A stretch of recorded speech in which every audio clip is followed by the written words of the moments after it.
Hi, I'm Angie Austin with Oil and Gas 360, and we're here at EnerCom's 2017 Oil and Gas Conference, and we are joined by Robert Boswell. He is the chairman and CEO of Laramie Energy. Welcome.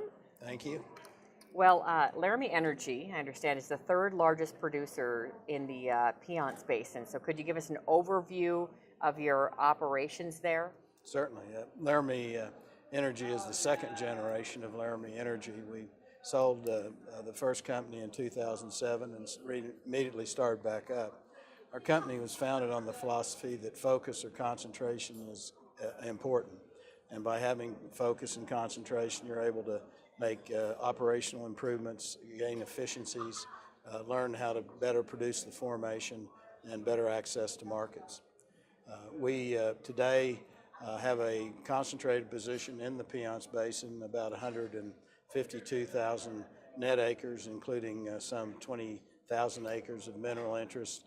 Our current production is about 142 million cubic feet equivalent per day. We started operating a rig in January and based upon improved prices, added a second rig in May and are probably going to add 2 more rigs if the oil and gas prices hold at the level they are now. All right. Sounds like things are going well. Yes, things are going well. All right, let's talk about catalysts. What catalysts would drive a wave of new activity in the Piceance Basin? Well, I think there are a number of factors, one of which is deregulation. We have a lot of excessive and duplicate regulations, and the new administration is starting to give us some relief there, and that does a couple things. One, it makes things less complicated, and two, we have less reports to file, less things that take up really duplicative type of efforts on the regulatory side. Second, naturally, is higher gas prices.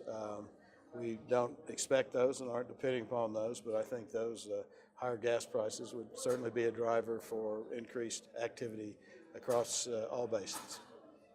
All right, Laramie is, I understand, targeting the Williams Fork formation with 16 to 28 wells per pad on a 10-acre density.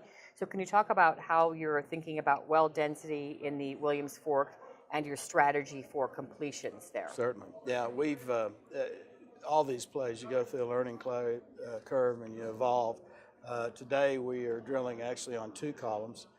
We are doing about 42 wells per section. We've now, instead of doing 10-acre spacing, we're doing 15-acre spacing, and the reason we're doing that is we've put in the water infrastructure.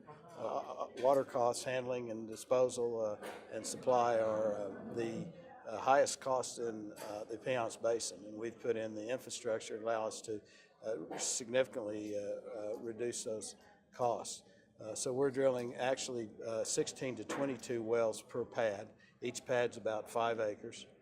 We drill and case each well for under $900,000 in 4.5 days of drilling and casing.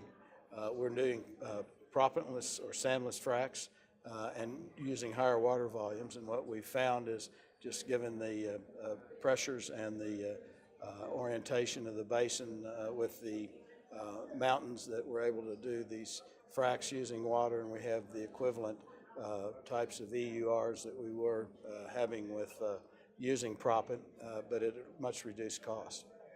All right, let's talk about focus. Laramie is focused on large-scale development areas with access to the West Coast markets, the Mexican market, and to the mid-continent market. To support future production growth, what is the infrastructure available to you in the Piceance, and which of those markets offers the best takeaway and pricing? Kind of several questions there.